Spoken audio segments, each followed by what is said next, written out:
Hey there everybody, this is Gregaman reporting in once again for a fifth and final combat overview. This time we'll be taking a look at Nero, who is one of the two returning playable characters from the original Devil May Cry 4. Now if you already consider yourself pretty well versed in Nero's mechanics, you can click away right now because this is just a recap of existing mechanics. That said, if you're a newcomer to the Devil May Cry series, Nero just might be the character for you. He's designed to be kind of an entry point character. As you can see, even visually, he's kind of reminiscent of Dante, but his mechanics are a little bit less to swallow all at once. That said, there's plenty of depth to be uncovered with Nero. He's got a handful of very interesting combat mechanics, which I'll introduce right now. So first off, Nero has his sword, which is called the Red Queen. Now this is not your ordinary sword. It actually has a special ability to be revved if you hold L2. And as you can see, as I'm pressing L2, that red gauge is going up. And this will power up the next attack that Nero unleashes, up to 3 levels.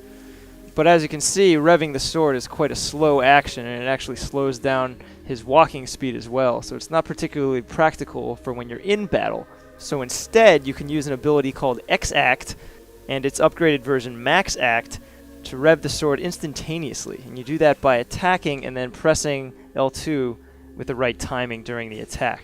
You get an instant rev. And if you're good, you can actually rev all 3 levels at once using the Max Act upgrade.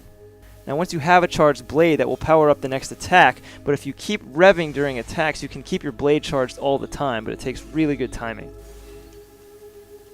It becomes a very addictive sort of metagame trying to find the perfect timing for each of Nero's sword moves. You can charge up every sword move he has.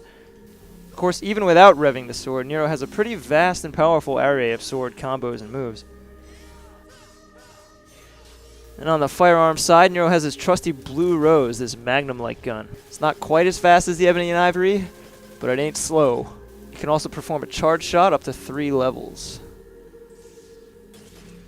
And finally, that brings us to the Devil Bringer. This is sort of Nero's signature characteristic. He has an enchanted demonic hand, which he can use to pull enemies in, throw them, pull himself to other locations, or just hold an enemy up in the air for maximum humiliation. Shall we dance? And yes, of course, Nero does have a devil trigger. It works a little bit differently than the other characters, though, as Nero is a character of somewhat mysterious origins.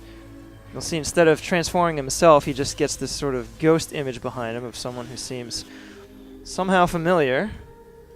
And that ghost image will sort of echo his attacks and also give him access to a few really powerful moves.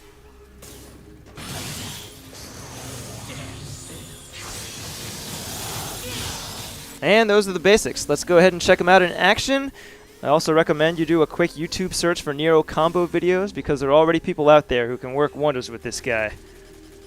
Look forward to Devil May Cry 4 Special Edition when it releases on Xbox One, PlayStation 4, and PC on June 23rd.